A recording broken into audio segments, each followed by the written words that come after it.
Kuvira is not a moral person, and I have no desire to defend her wholeheartedly. Nonetheless, I do think that she is right about a lot of things that other characters perhaps do not want to acknowledge in The Legend of Korra. I think it is perfectly justifiable in this show, which is so focused on the need to draw from other perspectives and vantage points, including those that seem so abhorrent at first and are abhorrent in many ways, and try to connect with them and try to understand them and learn from them in order to have this broader and wider perspective needed to create some semblance of harmony or balance in a fractured, deracinated modern world. That is what Korra is about, and that is her mission. She demonstrates her growth throughout the show, not simply by beating Kuvira. She could have done that earlier, but in understanding Kuvira, in connecting with Kuvira, and understanding Kuvira despite being so cruel and callous in many regards as someone ultimately similar to herself. Someone she can relate to and learn from in some ways. So let's think about Kuvira. She is often stereotyped, I feel, as this generic dictator character, and thus a step down from the like of the very philosophical Zahir. But I don't really think this is a fair read on Kuvira. I have already done my historical analysis of her and discussed how she is far less similar to the likes of, say, Hitler or Mussolini, and more similar, very similar in some ways, to Chiang Kai-shek, the hard-right nationalist leader of the Republic of China, who was a brutal authoritarian in many ways, yet also did a lot to unify a broken, shattered country in the aftermath of the collapse of the Chinese imperial dynasty, and worked to modernize the country in many ways. So there's the historical parallel, but there's also a lot of philosophical and sociological things to consider, just simply by examining the show itself. Kuvira steps in when no one else will. She is not the one who created the chaos and the dismay and the despondency of the Earth Kingdom. She is not someone like Ozai, who is just blindly continuing the war started by his grandfather in a desperate pursuit of power and personal status. Nor someone like Azula, who enjoys causing people misery and suffering in order to self-aggrandize, in order to promote her own ego and her own sense of superiority. And she's not even someone like Sozin, who was also expansionist and megalomaniacal in some ways, but genuinely wanted to advance the world forward and unite vast parts of this world under what is to him the enlightened rule of a modern industrial nation. Kuvira is in many ways more sympathetic than these characters, because she was not someone who chose this situation. She is someone who was thrown into it. There is nothing innately psychotic about her. As opposed to our previous three villains, Amon, Unalak, and Zahir, all of whom are off or abnormal in some ways, for better or worse, and have these rather extreme ambitions from the first time we see them. Kuvira is quite similar to Korra in a lot of ways. They are about the same age. They are about the same height. They have a similar forceful, aggressive personality. They have little patience for petty bureaucrats and other people who only care about padding their pockets and enforcing their own narrow, smug motives instead of trying to help other people and fulfill their responsibilities. Kuvira is someone who in different circumstances would have had a perfectly normal relationship with Suyin, just as she did before. But drastic circumstances came about. The Earth Kingdom fell apart. People starved. People suffered. At the loss of any central government, the kingdom descends into decay and disorder. Large swaths of it are overrun by bandits and warlords. Again, very much similar to what happened in actual China after the fall of the imperial dynasty. Suyin, the enlightened beacon of progress, refuses to intervene. She says it's not her place. She does not want to enforce her will on others. A lot of this humanitarian, high-minded rhetoric that nonetheless basically equates to doing nothing or doing very little as genuine people suffer and starve to death. Kuvira stepped in and did things. She was ruthless in many places, but she was effective. She was a modernizer. She offered a beacon of progress and hope to people. And she succeeded in stabilizing the Earth Kingdom. It's worth remembering what Hannah Arendt discusses when she talks about authoritarianism in the modern age. She has a lot to say. People focus very often on what she considers the characteristics of totalitarian governments, but that's a small and honestly not the most interesting part of the origins of totalitarianism. The more interesting part to me, and the part she spends more time on, is the origins part. She's talking about how these kinds of states are fundamentally modern in that they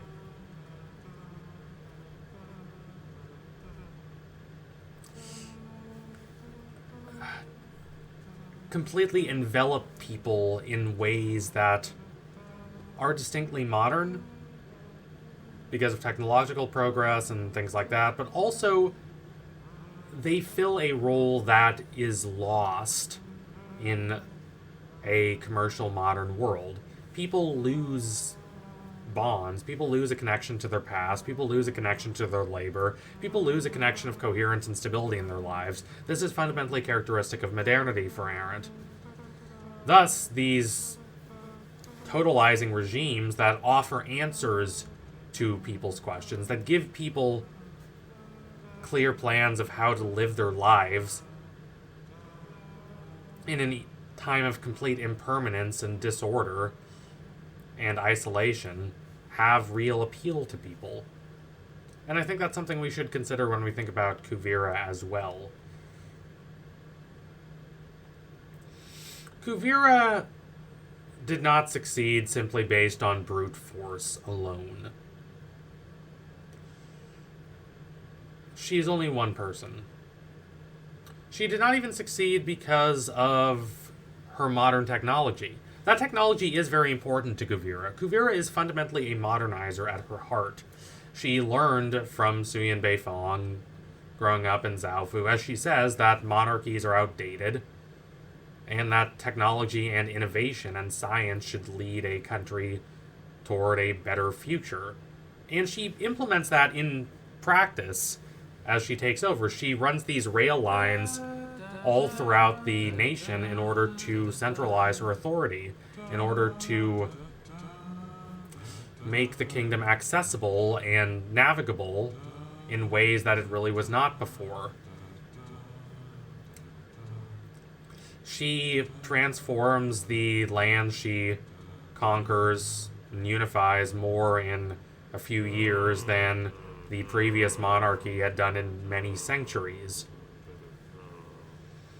So technology is a big part of Kuvira and her appeal. But the other part is that she genuinely offers people that sense of stability and coherence in their lives that people have lost. People really do support Kuvira. That is an important fact to emphasize. Suyin is wrong when she assumes, as she tries to sneak in and assassinate Kuvira during the ceasefire, that the entire army would just disband after Kuvira was killed because she forced them into service. Now, Kuvira is not above forcing people to serve her in whatever terms she deems acceptable, but she is also genuinely popular in a lot of places because she does affect real material improvements in people's lives. We see people getting food. We see people getting shelter in their lives. They're not pillaged by bandits and rogues anymore. They have access to modern transportation systems, like these trains Kuvira is building throughout the kingdom. And as importantly, they have a sense of certainty in their lives that they did not after the fall of the Earth Kingdom. Zahir, despite being very thoughtful in many respects, and identifying the problems with these governments and these regimes that enforce their will on the people, nonetheless really does assume, this seems to be very genuine on his part, that with the removal of these governments that are brutal and authoritarian, people just find their way, and they will make better lives for themselves, grounded in their communities and their localities. What instead happens is this complete breakdown of the state and its replacement with a bunch of quasi-feudal warlords. Kuvira has appeal because she offers people a relief from that. She deeply knows the pangs of instability, of privation. As she discusses with Korra at the last episode of the show, she prized Suyin for offering her relief from that. And now, believing that Suyin turned against the ideals she preached, Kuvira is trying to carry out those ideals by removing uncertainty and disorder from people's lives and giving them hope for the future. It is also worth saying that Suyin is not above authoritarian impulses either. Suyin is this weird mix of hyper-libertarianism and hyper-authoritarianism that's really fascinating. It's this weird paternalist or perhaps maternalist state she set up that is fundamentally independent, more or less, from the Earth Kingdom. It is a state based on technology and innovation, on giving people second chances and redemption. It's about innovation, entrepreneurship, scientific innovation, apart from brutal and unnecessary regulations. Nonetheless, it's also something that she keeps very close watch on, basically building a surveillance state to make sure no one betrays her. I don't think it's a stretch to say that many of Kuvira's authoritarian ways of thinking are those that she took directly from Su Yin. Not that Su Yin realizes this.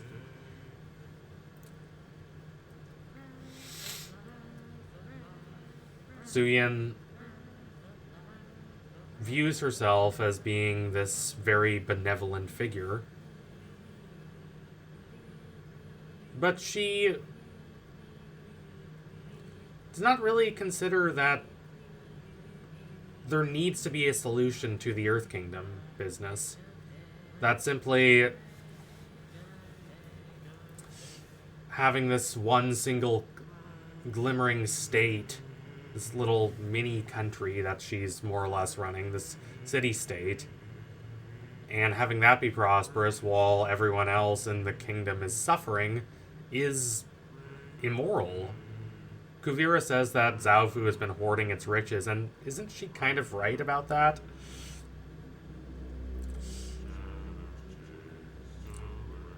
And many of the questions that Kuvira discusses are never completely resolved.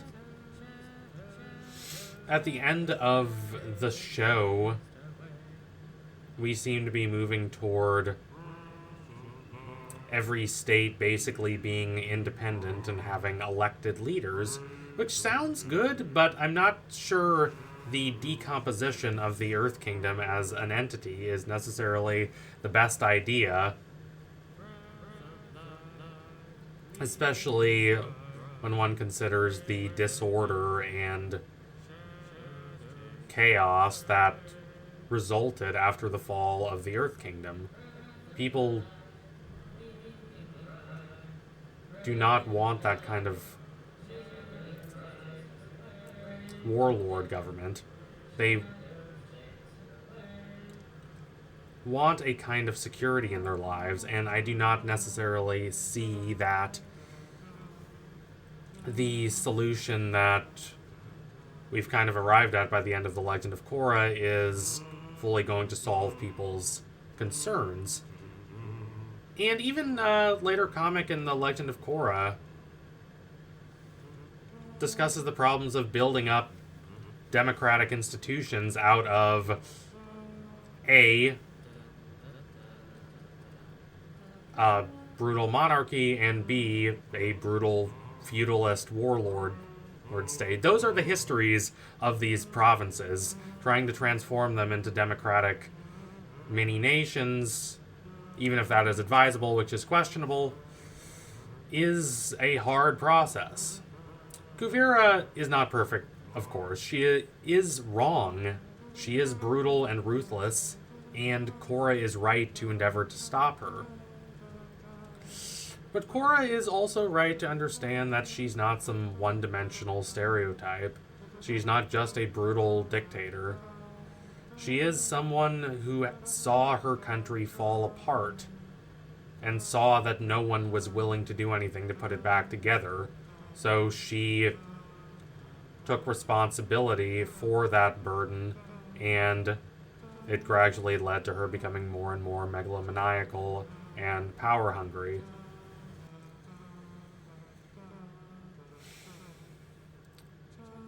Korra is fundamentally a show about how there is no one perfect answer. There is no one single ideal or value that is preeminent. Korra, from learning from people like Kuvira, from better understanding people like Kuvira, and better understanding people like Zahir even, develops this broader sense of understanding that she needs to navigate a complicated world. Kuvira is Korra's enemy, but she also helps her in some extent. She helps her learn and grow. So thank you all for watching. If you liked what you saw today, don't forget to like, comment, and subscribe. Donate to my Patreon if you can, if you want to see more videos like this one before anyone else. Keep watching Korra. It's a great show. Kuvira is a really fascinating character who deserves more credit than she gets, I think. She's not just a one-dimensional dictator type. Thank you all again. Adios, comrades.